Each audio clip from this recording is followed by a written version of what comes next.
sa import pa lang ng CCS na si Basa ay iyak tawa na ang Petrogas Angels.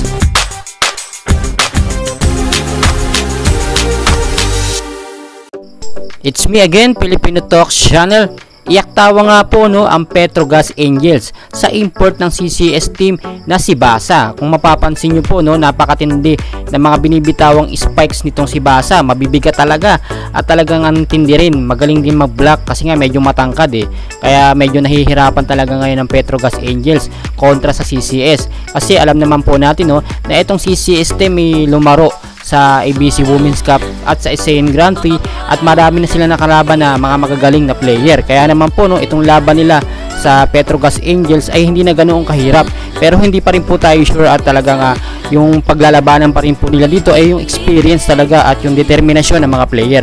Kaya guys, update ko po kayo muli and don't forget po to like and subscribe. Maraming salamat po.